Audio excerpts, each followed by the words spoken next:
Que delícia estar aqui. Ah, Fabi, muito obrigada por aceitar esse convite, viu? Eu que agradeço, Paty. Muito bacana. Eu preciso avisar todo mundo que está assistindo que eu não consigo ler e falar ao mesmo tempo. Então, Paty, por favor. Eu vou te passando as perguntas, porque eu acho que a gente vai ter várias perguntas. Isso. Fica com você aí a responsa de ler as perguntas aí. Tá bom. Deixa comigo. Então, para quem está vendo aqui a primeira live dessa série que eu estou fazendo, eu tenho procurado nessa quarentena contribuir de alguma maneira, e a minha maneira de contribuição tem sido endereçar as angústias que a gente tem, né? Então, eu tenho chamado especialistas para falar de diferentes angústias. Então, o medo de perder o emprego. Aí eu chamei a Andrea Cruz, que é uma consultora em carreiras, foi diretora de RH da Avon, trabalhamos juntas na Avon e tem uma super experiência e ela deu um monte de dicas. Aí tem outra angústia que é a ansiedade, que faz a gente comer demais. Aí a Renata Reia, nutricionista, veio dar umas dicas para a gente baixar a ansiedade, controlar um pouco. Aí a outra angústia é a frustração, né? A gente está tendo que lidar muito com frustração. E a Adriana Foz, que é super mestre, acabou de lançar um livro sobre frustração, veio conversar sobre isso. E aí eu acho que a gente tem uma outra angústia que os casais estão vivendo, que vem desse convívio intensificado, né? Porque um casal pode ser super feliz e se dar super bem, mas nem sempre está preparado para essa convivência 24 horas por dia, né? E ainda no momento onde os filhos estão em casa e homeschooling e tudo. E aí eu pensei, bom, não tem pessoa melhor para falar disso do que a Fabiana. E eu estava falando aqui antes de você chegar, que você é uma pessoa que sempre soube gerenciar relacionamentos muito bem na sua vida pessoal, né? E você sempre comentou que as pessoas vinham te pedir conselhos e tal, e um dia você resolveu transformar isso na sua profissão. Então, eu queria que você contasse um pouquinho de como é que foi esse momento e do que você faz. E depois a gente vai te encher de perguntas. Foi mais ou menos isso mesmo, Paty. Desde sempre, sempre fui muito estratégica nas minhas escolhas, e em especial, eu tinha essa facilidade de trazer estratégia para dentro dos relacionamentos e um olhar muito racional para as questões emocionais. E eu percebia que isso não era muito fácil para a maioria das pessoas. E o meu marido até brincava, ele falava, Fá, você tem muito bom senso, porque ele traduzia isso como bom senso. E você precisa usar isso para ajudar outras pessoas, porque é muito bacana o que você faz. E aí eu comecei a me perguntar, mas como que eu vou fazer isso? Porque não dá para você vender bom senso, né? Assim, botar uma plaquinha, vende bom senso no relacionamento. Seria bom, né? Seria muito bom.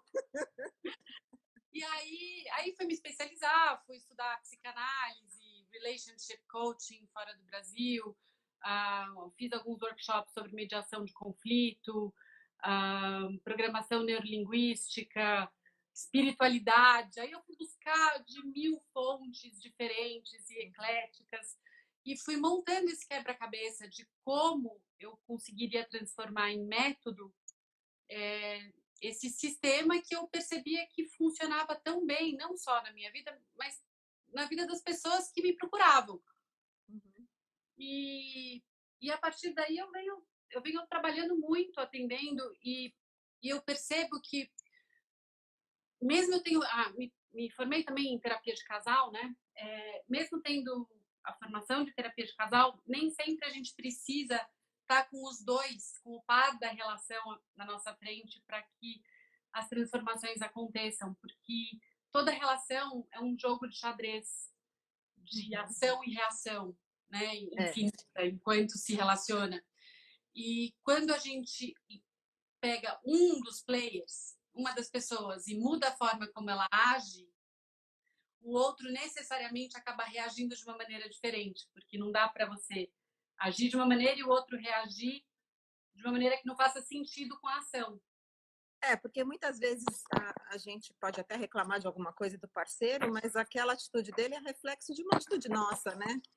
Então, às vezes, se a gente entende e a gente muda a nossa atitude, a atitude dele... Outro reage de uma maneira diferente. Às vezes tem um delay nessa reação diferente. Às vezes não acontece imediatamente, às vezes sim. Mas necessariamente, num determinado momento, se você para de falar português com alguém, ela vai começar a te responder na língua que você está falando com ela.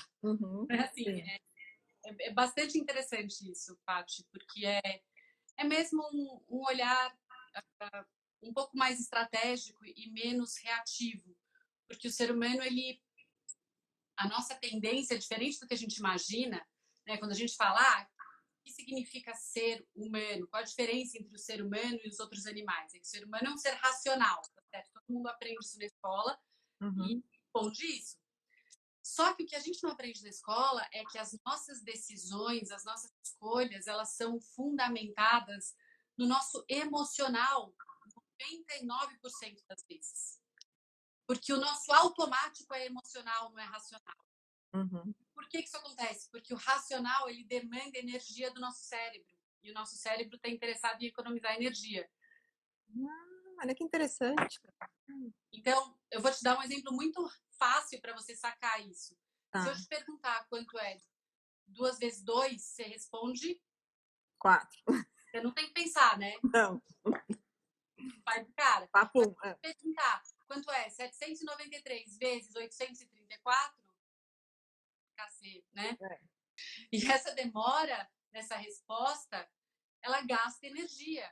Então, assim, as nossas reações automáticas e que a gente não precisa prestar atenção, que são emocionais, elas são tipo 2 vezes 2. A gente nem percebe, não precisa pensar, tá fácil. Agora, tudo aquilo que a gente precisa planejar, ser estratégico, mudar um comportamento, pensar em como agir para que o outro mude o comportamento dele, isso tudo é 793 vezes 559, entendeu? Isso melhora com o treino, Fabi? Opa, muito, muito. A gente, na verdade, assim, demora para você mudar o padrão, mas a hora que esse novo modelo se torna automático, aí você não precisa mais se preocupar com ele. Entendi. O que a gente precisa fazer é ser estratégico para mudar os padrões automáticos que não nos servem mais. Tá. Tanto na nossa vida quanto nas nossas relações. E aí isso demanda um pouquinho de trabalho, mas uma hora vira automático. E aí é maravilhoso. A gente tem que aprender a não reagir de bate-pronto, né? Parar, pensar e ser mais estratégico para provocar uma reação melhor no outro, né?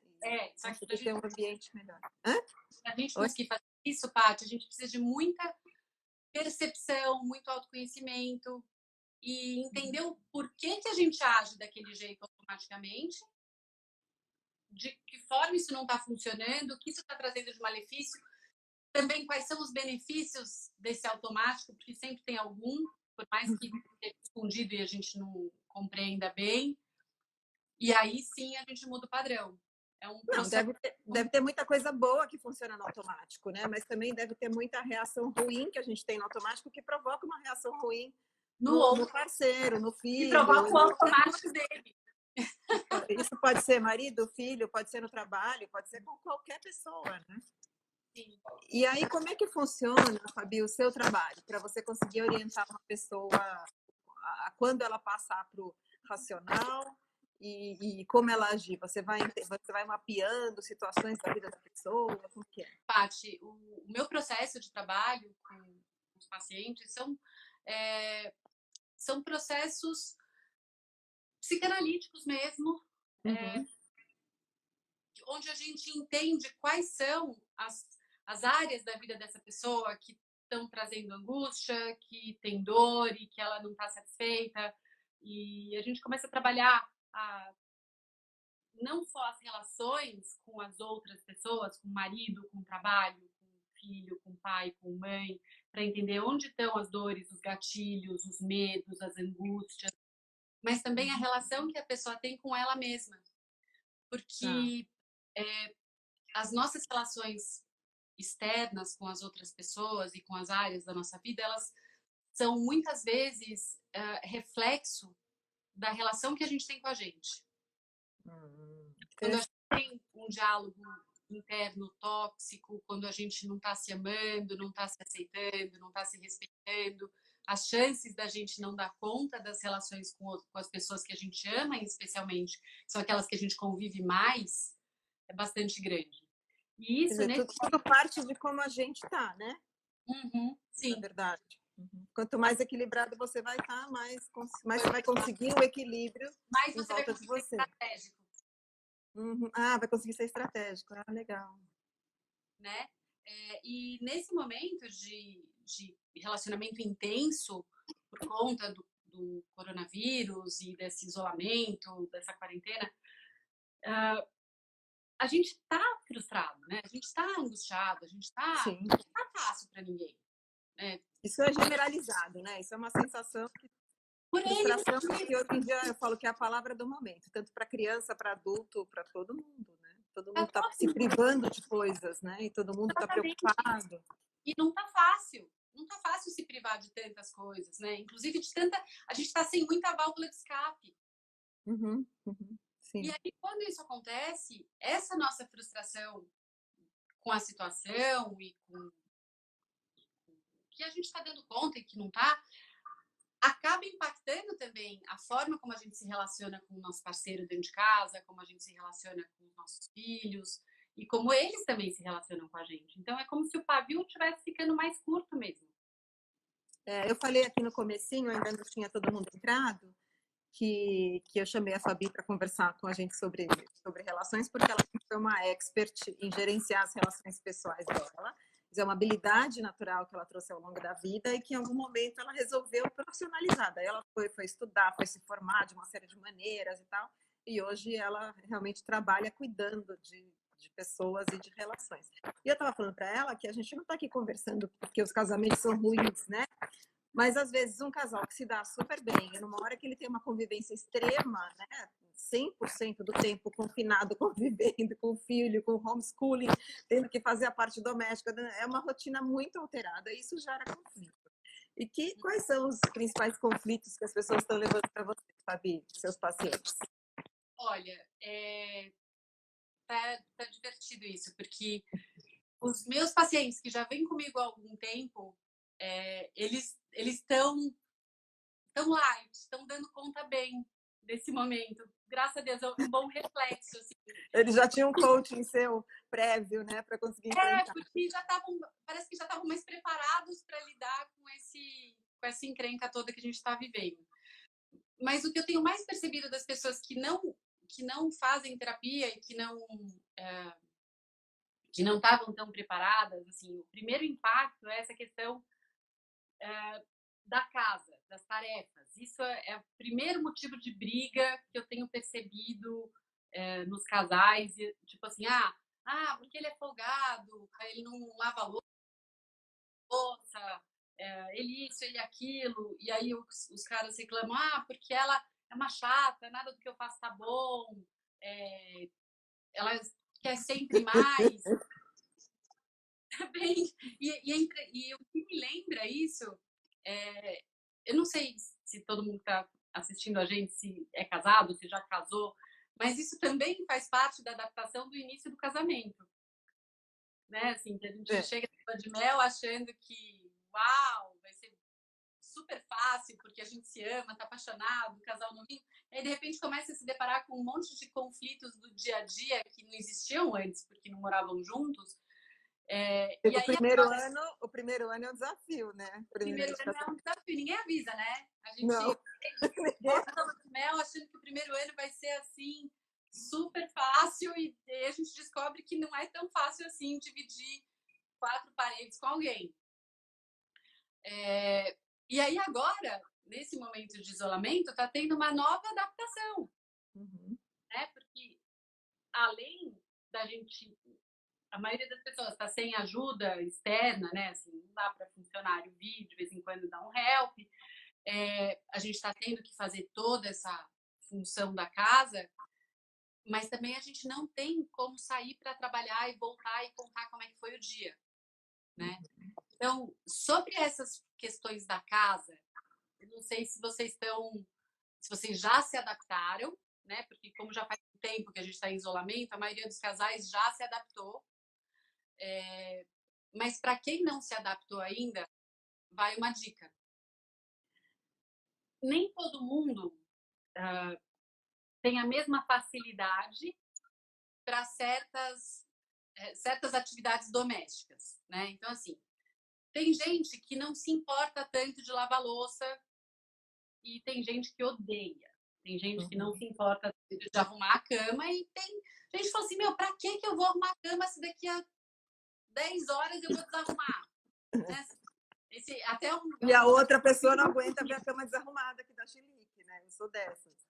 Então, mas tem gente, eu conheço vários homens que falam assim, mas não faz sentido, pra que você quer arrumar a cama se daqui a pouco eu vou deitar e vou dormir nela? E vou bagunçar tudo de novo, qual o problema? Né, assim, então, é muito importante que tenha uma conversa, não no sentido de você precisa me ajudar, você precisa fazer mais, porque toda vez que a gente coloca o dedo no nariz do outro, assim, tipo, você não faz o suficiente, você é isso, você é aquilo. Toda vez que a gente coloca esse dedo no nariz, o outro entra numa defensiva. E as chances dele não escutar são imensas. Ele se defende a ponto de não escutar, tipo, entra por aqui e sai por ali. Entra por aqui, não quero ouvir isso. Você é uma chata, você é um saco, entendeu? Resultado inverso, totalmente inverso. Resultado inverso. E aí, qual que é a estratégia para chegar e trazer a pessoa para junto? A estratégia, primeiro, você procurar entender o que é importante para o outro. Porque se para o teu marido arrumar a cama não for importante, ele não vai arrumar a cama para você. A menos que tenha um benefício imenso. Tá certo? Porque para ele não é importante. Então, ou você dá esse benefício para ele, que não vai ser dormir numa cama arrumadinha, porque para ele isso não é importante. Ou você dá uma outra função para ele. Tipo, cara, nossa, você lavando louça fica tão sexy. Eu fico tão apaixonada por você quando eu te vejo lavando louça. É verdade, isso arruma você a cama, porque para você é importante arrumar a cama. Para ele, pô, é importante a louça não estar empilhada em cima da pia. Então, observa o que é mais importante para o outro e o que é mais importante para você. Porque, de repente, para o outro é muito mais benefício a pia estar limpa e a cama desarrumada me incomoda do que para você e vice-versa. Então, ter esse raciocínio estratégico de perceber o que é mais importante para cada um e dividir as funções de acordo com isso. E não de acordo com o que você acha que tem que ser. Porque o que você acha que tem que ser tem a ver com você, não tem a ver com o outro. E, Fabi, você acha que nesse momento em que marido e mulher, enfim, casal, os dois estão em home office, os dois têm os filhos fazendo homeschooling, os dois têm a casa para arrumar, uma comida para fazer e tal, você acha que ainda está sobrando muito em cima da mulher? Você acha que essa coisa antiga continua ou você está sentindo os maridos mais participativos? Estou sentindo mais participativos, mas não ao ponto de deixar as mulheres assim, uau, super felizes e sentindo que está 50% divididinho para cada um. Isso eu acho que eu estou vendo as mulheres exaustas, né? As mulheres estão exaustas, mas estão tendo mais, na maioria dos casos, estão tendo mais participação do que costumavam ter antes do Covid, por exemplo. Assim, o problema é que não é na mesma proporção. Então, a mulher fica, assim, mais cansada. Agora, aqui eu sou ponto fora da curva, eu pergunto isso porque, assim, o Marcos cozinha super bem, cuida super bem de tudo, então aqui não posso nem me queixar e nem trazer como referência. Ele cozinha super bem. Você não está reclamando com ele, por exemplo, do aspirador. Porque ele curte cozinhar. Cara, mulher inteligente, deixa a cozinha para ele. Se ele curte cozinhar, vai fazer uma coisa que você não se importa tanto de fazer e que ele não curta fazer. Entende? Assim, aqui em casa, por exemplo, eu gosto de cozinhar. O Fê não cozinha, mas ele não se importa de lavar louça. Então eu combino com ele. Eu lavo, eu cozinho, não lavo, você lava, não cozinha. É aquele combinado, eu cozinho, você arruma, né? Exatamente. Exatamente. Para ele, por exemplo, pro meu marido, ele não acha importante fazer a cama. Nunca achou. Para mim o que eu faço com ele? No começo a gente combinava, falava, gatinho, para mim é importante. Você pode Como é que é o apelido? Como é que é? Gatinho. Gatinho. Mas é assim, a gente tem que falar com jeitinho, né? Porque aí eles escutam, lembra que se falar com jeitinho eles escutam? Se falar com o dedo shutdown. Apaga. Então, gatinho, então, eu sei que para você não é importante arrumar a cama, porque daqui a pouco a gente vai deitar nela e bagunçar tudo, mas para mim eu acho tão gostoso deitar numa cama quentinha, eu acho tão gostoso. Vamos combinar assim? O que você prefere? Você prefere que a gente faça juntos, porque aí a gente faz rapidinho? Ou você Cada um prefere puxa de um lado, bem mais fácil. Ou você prefere você faz num dia, eu faço em outro? Entende? É chegar nesse consenso, e o jeito de chegar nesse consenso é importante. Então, quando eu falo para ele, ai, gatinho, é tão importante para mim, eu me sinto tão bem quando tá assim, ou me sinto tão mal quando não tá, é muito diferente de, pô, você tem que fazer, pô, só eu faço. É muito diferente da reclamação. Quando você vai por esse lado, o outro fica com vontade de fazer. Sim, ele se sente parte, né? Ele se sente parte e ele da fala, equipe legal, e não mandado. Eu vou fazer isso porque ela vai ficar feliz, e quando ela fica feliz, ela é mais carinhosa comigo, ou ela não me enche o saco, pelo menos, né? Assim, tem que ter benefício, gente. Se não tiver benefício ou não evitar uma dor, o outro não vai se mexer. Na verdade, tem muito a ver com o pensamento de equipe, né? Mesmo em liderança, por exemplo, se você chegar impondo, né? Você vai fazer porque eu mandei, você vai ter muito menos retorno do que se você trouxer a pessoa para perto de você e fazendo com que ela se sinta parte do todo, né? E parte da equipe, do mesmo time, né? Eu acho que é isso. Acho que na hora que você põe o dedo no nariz do outro, você está inimiga. E na hora que você traz para perto, estamos dois no mesmo time. Exatamente, porque do contrário, você começa a rotular o outro, de você é um folgado, você é isso, você é aquilo. E isso só reforça um comportamento que você não quer. Aí é ladeira abaixo, né? É ladeira abaixo. Então, por exemplo, aí com o Fê, às vezes a gente fazia a cama junto, às vezes a gente revezava. Ele fazia um dia, eu fazia outro, e era espontâneo, não era nenhuma coisa tão combinada. Mas cada vez que eu via que ele foi lá e fez a cama, e eu sei que isso não é importante para ele, Paty, no momento seguinte que eu encontrasse com ele, eu ia lá e dava um abraço bem gostoso e falava assim, ai, lindo, adorei que você fez a cama, obrigada, você é um fofo. Por quê? Porque eu quero que ele fique feliz de ter feito uma coisa que para ele não é importante, mas que para mim é. A gente precisa reconhecer. Porque senão, se a gente parte do princípio de que não é mais que a obrigação do outro comparecer e participar, pode até não ser mais que obrigação. Mas a gente vai viver dessa maneira ou a gente prefere viver de um jeito que as pessoas fazem aquilo que elas precisam fazer por amor ou por obrigação? Quando é por obrigação, a gente vai sem vontade. Como o pessoal está comentando aqui, né? Conseguir dividir as tarefas desse jeito do time, não fica pesado para ninguém. Ela está falando, usa o manto dos mosqueteiros, um por todos e todos por um. Né? Gente, e aqui eu não sei o nome dela, porque está escrito as dois. Eu acho que as pessoas estão muito sem paciência. Sim, as pessoas estão sem paciência. A falta de paciência, ela tem a ver com o estado de espírito da própria pessoa, com aquilo que a gente falou no começo, da frustração, né, que ela está vivendo. E aí ela projeta no outro, ela tenta... O que é falta de paciência? É quando a gente espera que o outro faça algo que ele não está fazendo no tempo que a gente gostaria que ele fizesse. Não é? E aí, essa é uma tentativa de controlar a situação ou a vida dentro da sua casa.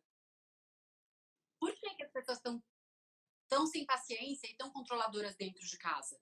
Porque elas estão sem nenhum controle fora de casa. A gente não tem controle do Covid, a gente não tem controle do governo, a gente não tem controle da vacina, dos remédios. A gente está, infelizmente, essa situação, esse momento de vida que a gente está vivendo, ele é um momento de muita passividade, de muita insegurança. Sim. E o ser humano tem muita dificuldade de lidar com isso.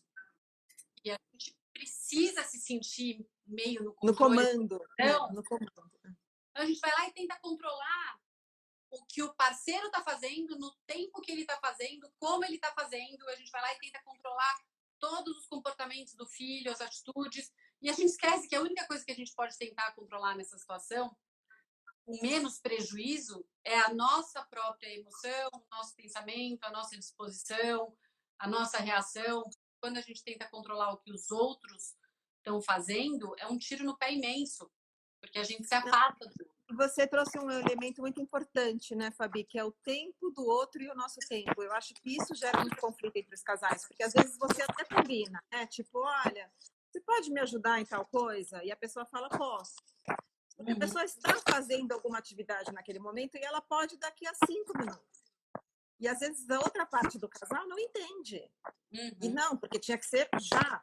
E aí sai furioso, sai, né, com mau humor. Então, assim, acho que também tem essa coisa do tempo. Às vezes a gente tem que combinar as atitudes e a gente tem que dar um tempo para a pessoa poder estar disponível. Você não pode querer que ele largue um prato no chão para fazer exatamente o que você quis naquele momento, né? Isso também é um exercício de participação. Se essa é uma questão que vem dando conflito na sua casa, essa questão do tempo, talvez nessa de combinar a divisão de tarefas, ou combinar o que cada um vai fazer, incluir o tempo nesse combinado. Não, aqui não está tendo conflito nenhum, graças a Deus. Mas eu digo, é muito comum, né? Porque às vezes quando a gente pede uma coisa, a gente tem a expectativa de que aquilo seja imediato.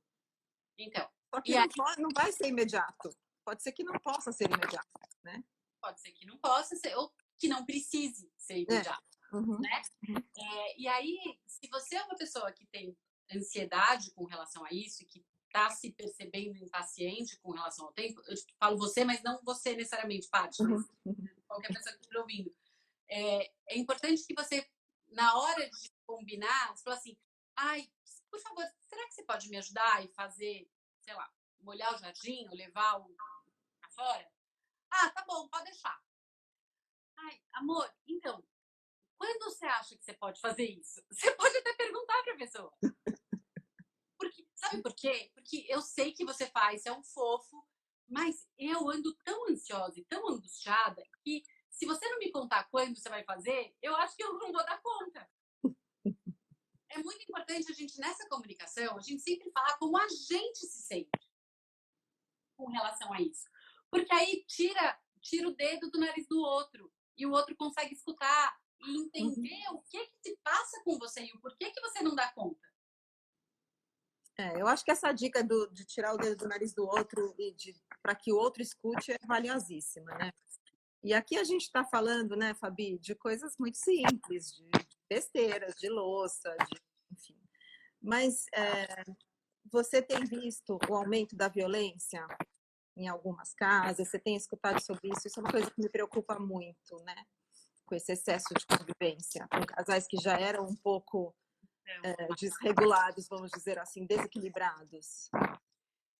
Essa questão da violência, ela é muito séria e, infelizmente, tem aumentado muito. Eu até participei com a Gabriela Mansur na TV Gazeta há um tempo atrás, acho que está até no meu YouTube o programa, se vocês quiserem assistir. Quero assistir. Justamente para falar sobre isso, porque está tendo um aumento, sim, já era esperado e é muito sério, porque nos relacionamentos abusivos, as vítimas, elas estão presas dentro de casa com os abusadores. Então, e elas têm, inclusive, dificuldade em denunciar, porque elas não têm como denunciarem com os agressores ao lado delas. Presentes, né? Está bem sério. Agora, sobre esse assunto, o que eu posso pedir aqui é que, se vocês escutarem vizinhos brigando e perceberem que o negócio está feio, não hesitem em interfonar, em ligar na polícia no 190 e pedir socorro, porque as pessoas estão precisando da interferência e do apoio de toda a sociedade.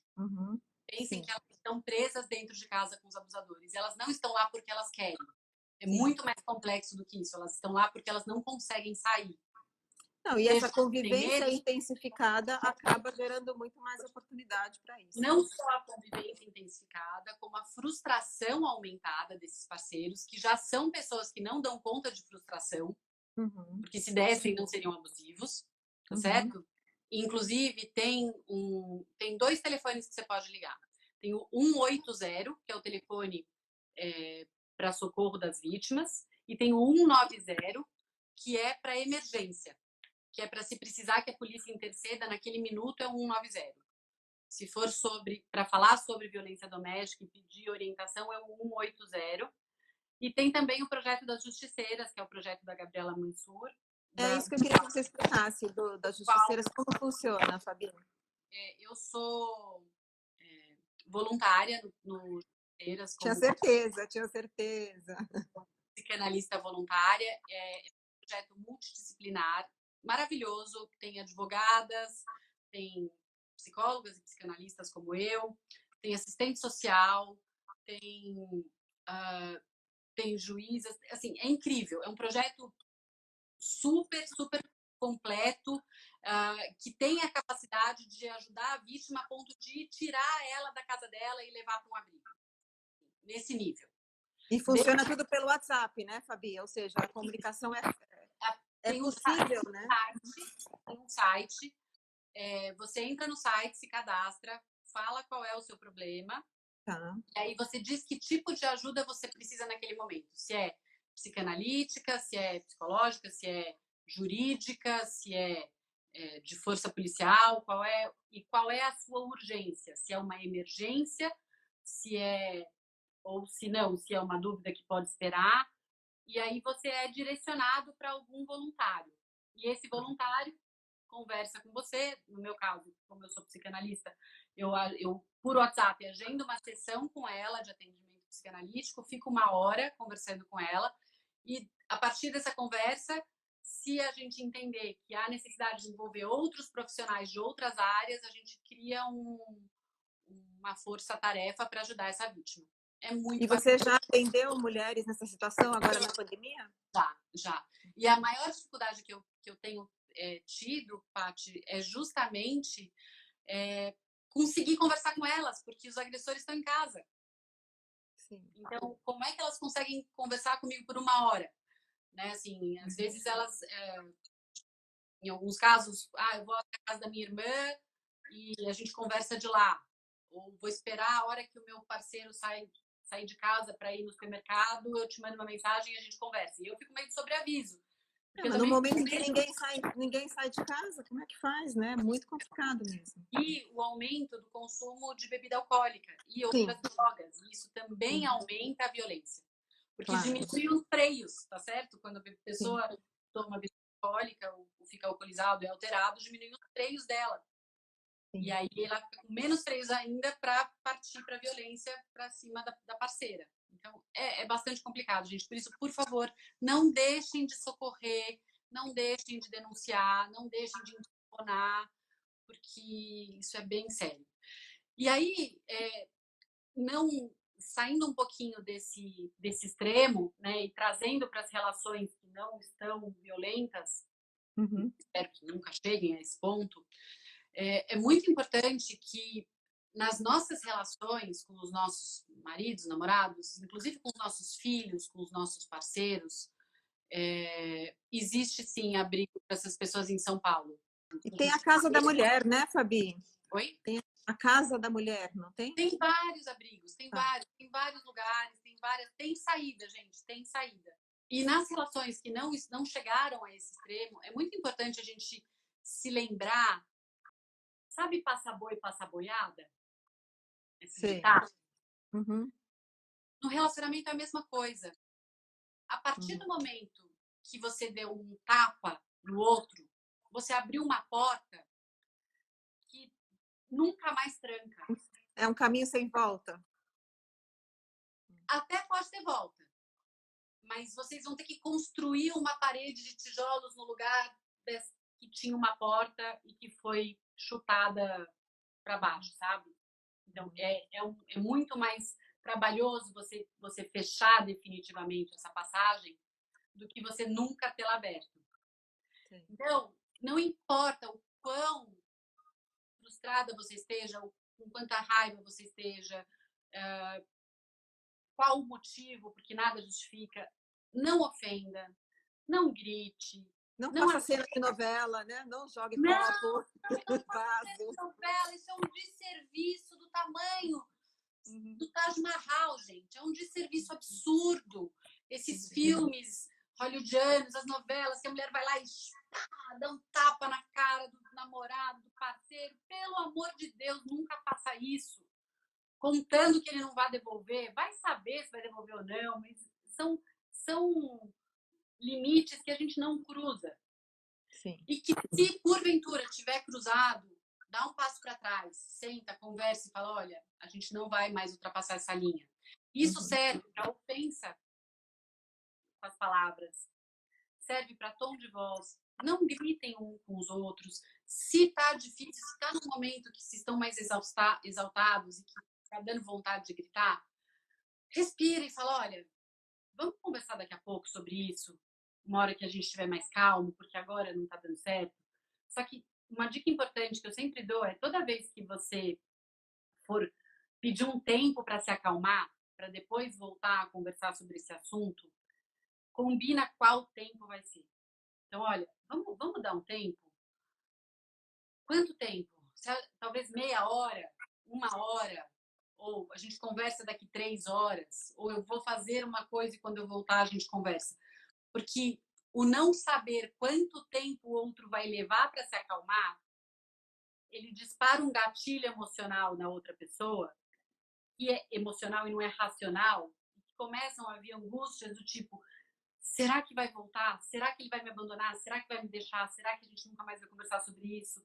E aí a pessoa não consegue se acalmar. Então, dizer quando volta que é a mesma dinâmica de quando a gente está com um filho pequeno que faz escândalo quando a gente vai sair de casa, porque acha que a gente nunca mais vai voltar, e a gente precisa explicar para ele: olha, eu vou até o supermercado, vou fazer minha unha e volto dali uma hora, e você volta. Na relação a dois, você também precisa dar essa segurança para o parceiro de: eu vou me acalmar e eu volto. Daqui uma hora a gente senta e conversa. Se daqui uma hora não foi suficiente, você precisa de mais tempo, renegocia esse tempo. Mas nunca deixa em aberto, porque deixar em aberto, se o teu parceiro é ansioso ou se ele está angustiado com essa briga, você só vai aumentar a ansiedade e a angústia. Quando voltar a conversa, é como se você tivesse sido cruel com ele. Entendi. E aí vocês não vão conseguir se resolver. Né? Então, é bastante importante isso. A gente sempre conseguir, nas conversas e nas discussões, manter o respeito consigo mesmo e com o outro. E se perceber que isso está ultrapassando esse limite, falar: vamos conversar daqui a pouco. Não vai ser agora, vamos esperar. É um exercício difícil, né, Fabi? Não é uma rejeição. Não conversar, não terminar esse assunto agora, não é uma rejeição, não é falta de amor. Ao contrário, é porque eu me importo e não quero que a gente se arrependa do que a gente vai falar. A Karen está falando que são dicas que ela usa há 32 anos e que dá super certo. Ai, que bom. Não, e é difícil, porque às vezes quando você está exaltado, você quer resolver na hora, né? Você tem aquele ímpeto, né? E eu achei que você falou uma coisa muito importante, que não é só agressão física. Você pode agredir pelo tom de voz, né? Então, tudo isso tem que ser pensado, porque é o que você falou, senão você acaba abrindo portas que você não quer abrir, né? E depois que falou, por mais que você tenha falado numa hora de raiva, cara, o outro escutou, e se ele escutou e doeu nele, marcou. Não tem como engolir a palavra de volta. Por mais que você peça desculpa, que você fale: ah, não, não quis dizer isso, você não quis dizer, mas disse. E doeu, e se doeu, marcou. Então, é muito melhor que a gente respire, consiga ajustar os ponteiros sem perder o respeito, sem ofender, sem perder a razão, do que depois ter que remediar isso. Né? Porque é mais difícil. E, em especial, nesse momento de isolamento, de convivência intensa, que está todo mundo frustrado, angustiado, as chances da gente descontar no outro essa nossa angústia e frustração é muito maior do que... é muito mais automática, do que a gente parar e procurar lidar com elas, com a gente mesmo, para que a gente não desconte no outro. Fabi, tem aquele conselho dos casais antigos, conselho que a gente recebe de vó, que é assim, nunca vá dormir sem resolver um problema com o marido. O que você acha disso? Eu acho fantástico. Válido. Eu recebi esse conselho quando eu me casei, de uma prima, que é bem mais velha que eu, que tem um casamento muito bacana, e ela falou, no meio da festa de casamento, nunca vou me esquecer. Ela falou, Fafa, nunca durma brigada. Eu olhei para aquilo, falei, tá bom, deve funcionar, né? Eu admirava muito eles como casal. E eu lembro que eu falei pro Fê logo em seguida, e a gente fez esse combinado de nunca dormir brigado.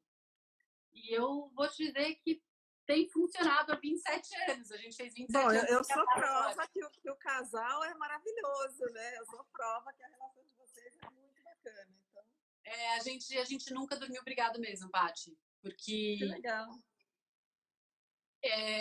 Dormir é um momento que a gente precisa dormir em paz. Porque senão a gente não descansa. Você concorda? Sim. E se vocês brigam, as chances de nenhum dos dois dormir a noite inteira, ou de pelo menos um dos dois não dormir... Não conseguir dormir. Gigante, né? Isso vira um castigo. Quando um dorme e o outro não, vira um castigo para quem não conseguiu dormir, né? Tipo, estou te penalizando, estou cuidando de você.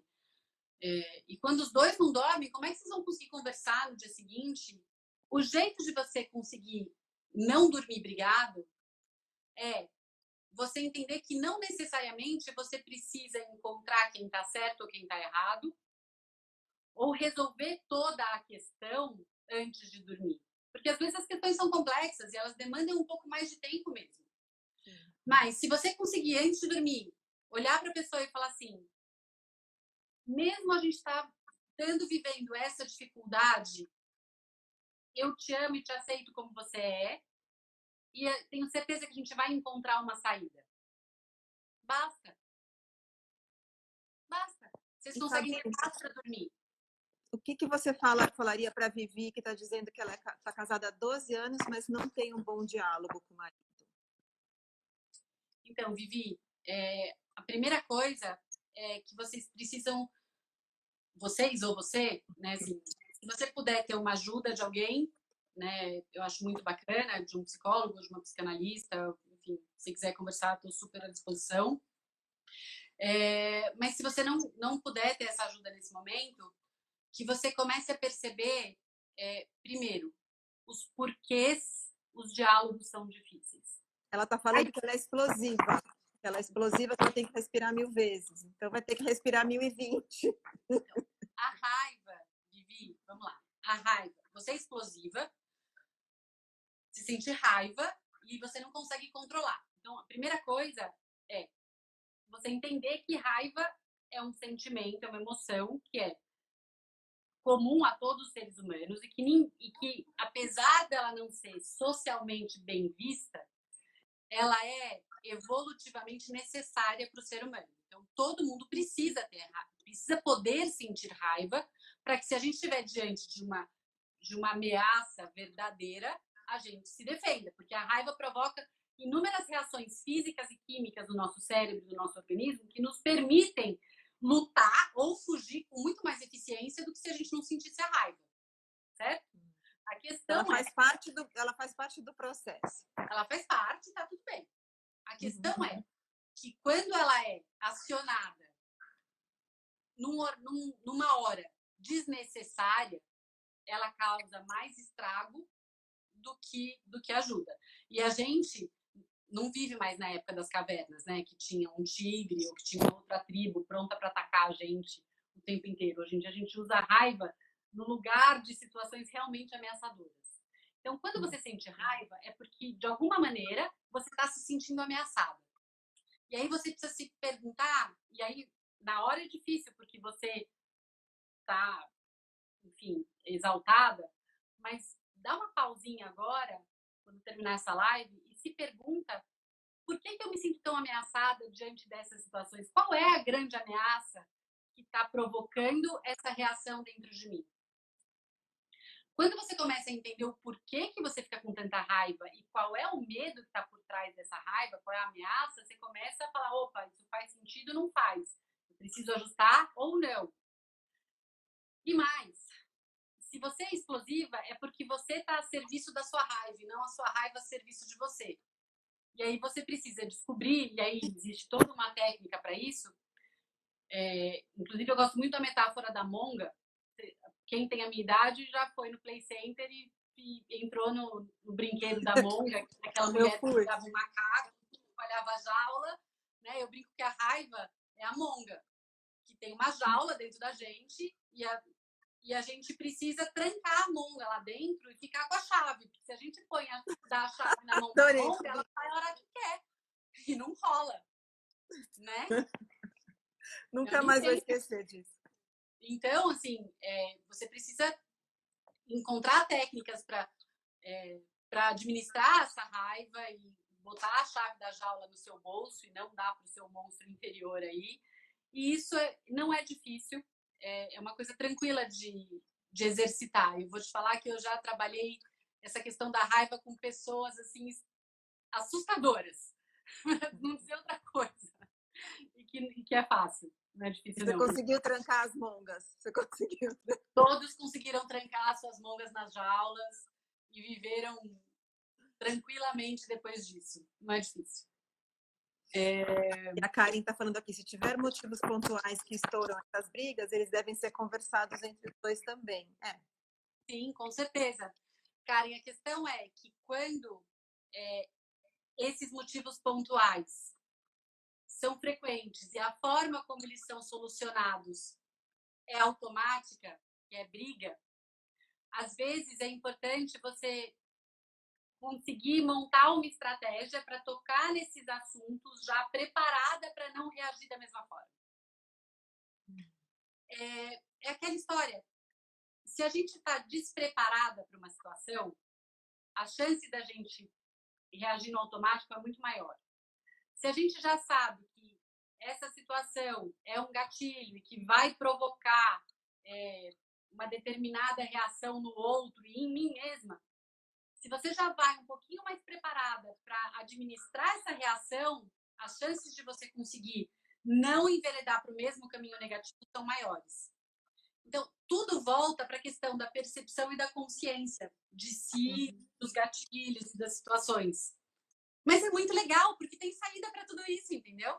É muito legal. Porque a partir do momento que você percebe como é que essas dinâmicas funcionam, cara, fica fácil.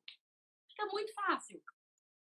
O problema é que a gente não para olhar, porque não é natural do ser humano parar para olhar. É natural a gente seguir reagindo e seguir achando que o nosso jeito está certo. E que isso o outro tem que mudar sozinho. Eu ia falar isso porque a gente tem a tendência de achar que é dona da verdade, né, Fabi? Então também entra um pouco da humildade, da empatia. Paty, né? Mas a gente é dona da nossa verdade. Só que o outro é dono da verdade dele. Exatamente. Por isso entra a empatia, né? Às vezes tem uma coisa que você tem dificuldade de compreender no outro, mas você tem que ver a realidade dele e passar a aceitar, né? Ok, ele tem essa realidade, eu entendi, aceitei, então eu vou abrir mão disso, né? Existe a verdade do outro. Exato. E existe a situação. A questão é não desconsiderar nem a nossa verdade, não é se anular para viver de acordo com a verdade do outro, porque isso não é saudável. Mas é entender que existe a minha verdade e a verdade do outro. E a verdade de cada um, ela está diretamente relacionada às experiências que cada um vem tendo na vida, aos medos, às angústias, aos desejos.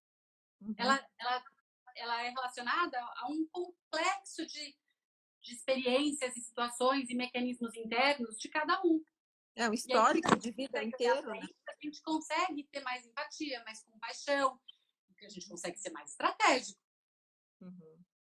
A Karen falou uma coisa aqui que eu acho bárbara, que é a história de escolher as batalhas que valem a pena. Eu aprendi isso e não foi em relação pessoal, eu aprendi isso na Nike com uma chefe, que foi a melhor chefe que eu tive na minha vida.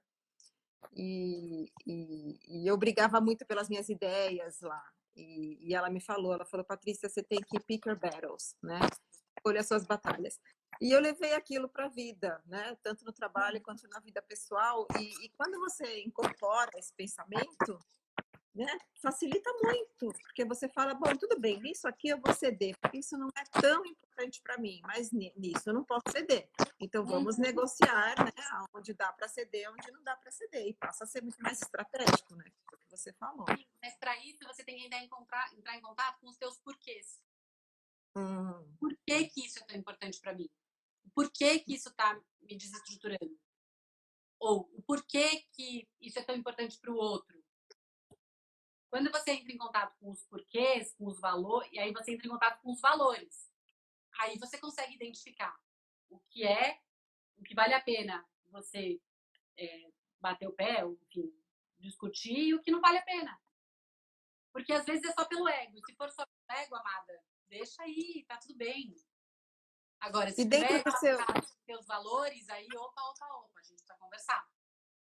Dentro do seu processo, Fabi, como é que o teu paciente começa a entrar em contato com os seus porquês? Bom, normalmente a gente acessa isso através das dificuldades nas relações e nas dores e o que ele quer mudar, né? Assim, não estou feliz com X.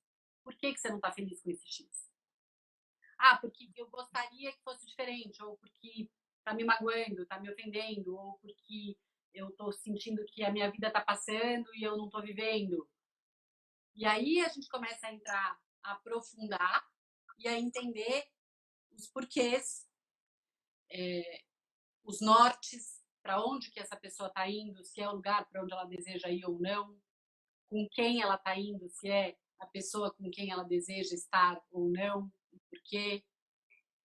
por que ela vem fazendo essas escolhas, quais foram as situações de vida no passado que direcionaram ela para esse lugar que ela está hoje e por quê, quais são os ganhos com essas dores, porque tudo tem um ganho e uma perda.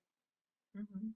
Então a gente vai analisando a partir de situações presentes, a gente vai descobrindo os mecanismos de funcionamento das emoções e das escolhas dessa pessoa. E aí ela consegue ser estratégica.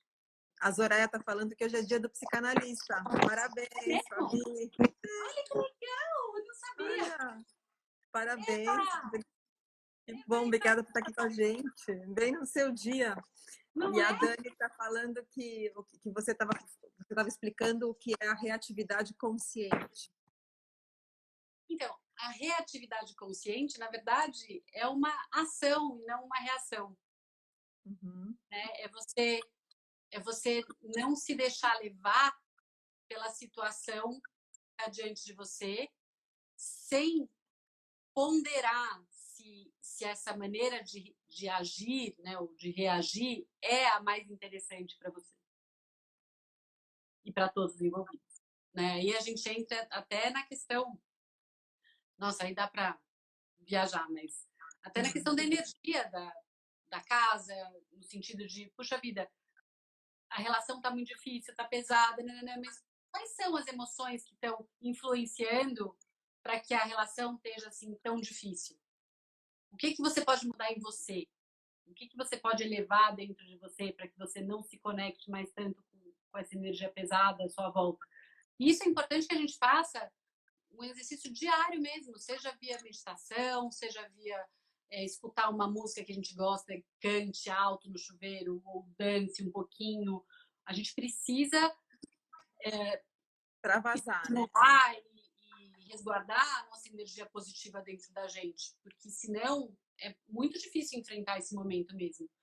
E no relacionamento, assim, eu percebo que tem dias que um dos dois está mais para baixo, está mais angustiado, está mais down, e o outro está melhor. E mau humor contagia. Né? Assim, muito. É muito importante que se teu parceiro tá mais ranzinza naquele dia, você observe isso e fale assim, opa, não vou deixar isso me contagiar, me contaminar. Uhum. Eu vou Deixa eu mudar o astral aqui. Vou lá, dou 2 beijinhos e falo, lindo, vai passar, tudo passa, fique em paz, cuidado para não deixar se dê 5 minutos para ficar mal-humorado, mas não fique o dia inteiro. Fabi, desculpa te interromper. O Instagram está falando para a gente que a gente tem mais 20 segundos aqui, senão vai cair. Você quer dar um recado final? Eu quero agradecer a todo mundo que estava aqui com a gente. Eu quero falar que o papo foi maravilhoso, que a gente teria conversa para horas, mas dá um recadinho, você tem 13 segundos antes de cair. Gente. Bom, então o meu recadinho vai ser: amem muito, sorriam, não apontem o dedo para ninguém,